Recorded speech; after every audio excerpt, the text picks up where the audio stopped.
Bigyan natin ngayon ng reaction opinion itong post ni retired General Orlando De Leon tungkol ito sa mga pahayag ni Yusek Claire Castro sa issue na kinakasangkutan ni First Lady Liza Araneta Marcos sa pagkamatay ni late Paulo Tantoco. Ito, sabi ng General. Ayan. Let me remind Attorney Claire Castro, Liza Araneta Marcos is not a member of government nor an official of Malacanang. Her being the wife of the president doesn't entitle her to your services as a spokesperson paid for by taxpayers. Let Liza Araneta Marcos speak for herself.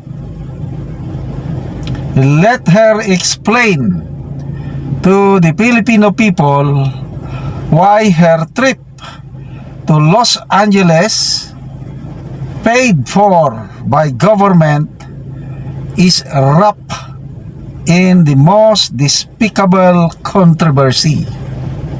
Let her face the wrath of the Filipinos. Grabe, oh.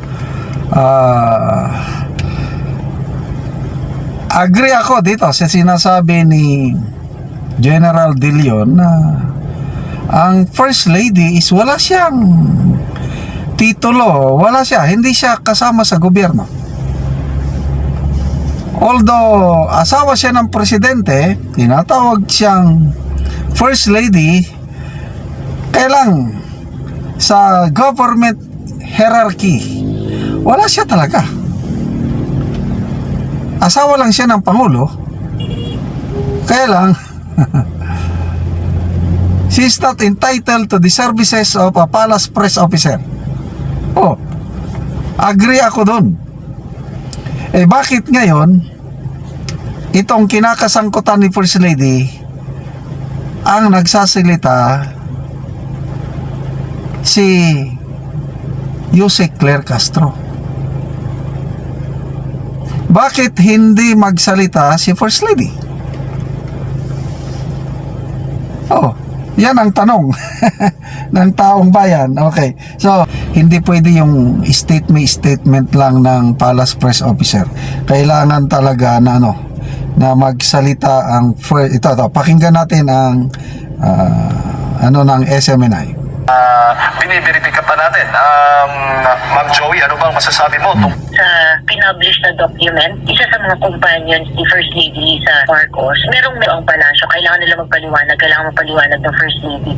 And this is something that we cannot just forgo. So we want to know if these people are sane enough to run our country. Ma'am Joey, ang pag-uusapan natin ngayon, itong tanong namin sa aming mga kababayan, sa ating mga kababayan, kung dapat bang maglabas ng pahayag si First Lady Liza Marcos kung anong nalalaman niya kay Ruston Sir Paulo Tantoco. At ang alam natin na may mga ulat, sabi mga ni Attorney Harry Roque, nakita niya doon sa report ng Pulis sa Amerika na kasama sa isang kwarto ang First Lady, pero yan naman ay biniverify pa natin. Ma'am Joey, ano bang masasabi mo tungkol sa issue ito? Sir Jade, siguro po, ang kailangan gawin ng ating First Lady ay magbigay po ng more than just a pahayag. Kasi marami pong layers itong insidente na ito eh. Yung pong ating First Lady kasama ang kanyang entourage ay nandun sa Amerika noong mga panahon na yon para sa isang event na related sa MIFF event. And I think this is something that is funded by the government. So therefore, ang kailangan gawin dito ng First Lady ay hindi lang simpleng pahayag. Kailangan nilang magpaliwanag. Kailangan nilang i-report ang detalye ng kanilang mga gawain. Simula nung nandun sila sa California hanggang sa mangyari itong insidente, hanggang sa makauwi ang First Lady, dapat all accounted for. Marami nang naglalabasan ngayon ng mga dokumento at yun nga, kahapon may pinublish si Sir Bobby Tiglao na dokumento in reaction to the Public Disclosure Act ng State of California, kung saan dinisclose sa isang letter ng isang requesting party yung inclusion ng police report. At ang talagang nakakabahalang parte noong report na yon ay sinabi na si First Lady Lisa Araneta Marcos kasama ang dalawa pang individual ay companion ni Paulo Tantoco, na kung saan ang impression ng police report doon ay siya ay na-overdose.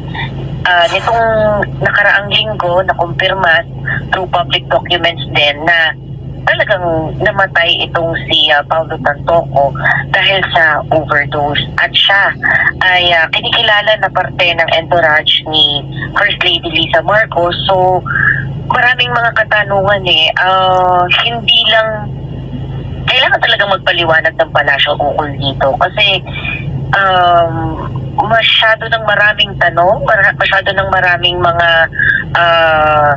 pangyayari marami ng pangyayari na during March 8, kasama na yung pagkidnap kay PRRD at kasama na yung mga kalituhan tungkol sa nasaan ba si Lisa Marcos during the interim, at ngayon nga na nakumpirman yung totoong kalagayan ng pagkamatay ni Paulo Tantoco. Maraming dapat i-clarify ang palasyo. Na-mislead rin yung public tungkol doon sa mga photos na inilalagay sa social media account ng First Lady na layer ito, Sir Admar, Sir Jay.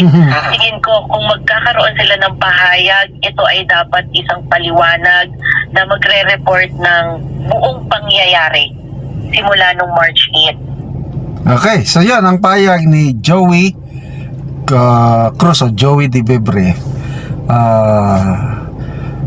Dapat siyang magpaliwanag.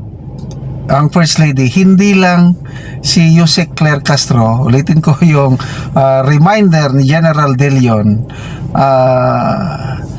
hindi siya official member of the cabinet, hindi siya government official. Yung nangyari yan, siyang magpaliwanag. So maaasahan ba natin ang paliwanag ng First Lady?